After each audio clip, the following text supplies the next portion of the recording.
Hi అండి, నేనైతే ఇప్పుడు ఒక బౌల్ తీసుకున్నాను. స్టవ్ మీద పెట్టుకుని బౌల్లో కొంచెం నెయ్యి అయితే వేసుకున్నాను. ఇదైతే కొంచెం తురుముకున్న కొబ్బరి, ఇది కొంచెం మిక్సీ పట్టుకున్నాను.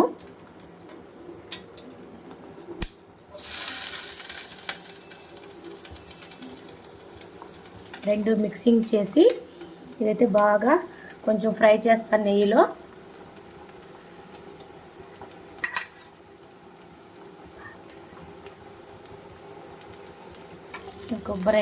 కొబ్బరి అయితే కొంచెం పచ్చి వాసన అంతా పోయేలాగా కొంచెం బాగా గోల్డ్ కలర్ వచ్చేంత వరకు నెయ్యిలో బాగా కొంచెం ఫ్రై చేసి పెట్టుకోవాలి, పచ్చి వాసన పోయేంత వరకు. ఇప్పుడైతే ఇంకో బౌల్లో వాటర్ పోసుకొని 2 గ్లాసులు అయితే పంచదార వేసుకున్నాను.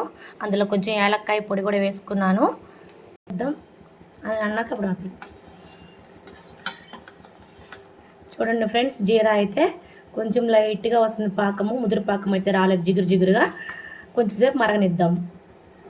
చూడండి గోల్డ్ కలర్ కొంచెం అటు ఇటుగా కొంచెం వేపుకున్నాను. కొబ్బరి తురుము అయితే మనకు బర్ఫీకి రెడీగా ఫ్రై చేసి పెట్టుకున్నానండి. ఇప్పుడైతే జీరా మనకు కొంచెం దగ్గరగా పడుతూ ఉంది. ఇది రెడీ అవ్వగానే ఆ కొబ్బరి తురుము మిశ్రమం ఉంది ఇందులో కలిపేస్తే మనకు బర్ఫీ, ఎంతో టేస్టీ బర్ఫీ అయితే రెడీ అవుతుంది.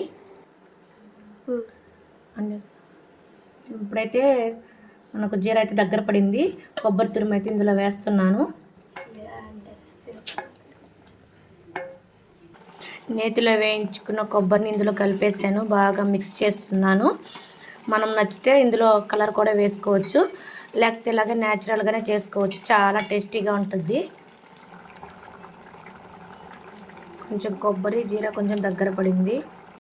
హాయ్ అండి, బర్ఫీ అయితే రెడీ అయిపోయింది. మనము కొబ్బరి వెనక బ్రెడ్ ఉంటుంది కదా, దాంతోపాటు నేను చేశాను. మీకు నచ్చకపోతే బ్రెడ్ తీసేసి కూడా మీరు చేసుకోవచ్చు, చాలా టేస్టీగా ఉంటుంది. ఒకసారి నా స్టైల్లో ఇలా చేశాను. 2 గ్లాసులు పంచదార వేసుకున్నాను, 1 గ్లాస్ అయితే వాటర్ వేసుకుని 2 కొబ్బరికాయలు అండి ఇది. నేనైతే ఇలా చేశాను. మీకు ఎలా ఇష్టమో కామెంట్ సెక్షన్లో కామెంట్ చేయండి. Okay bye.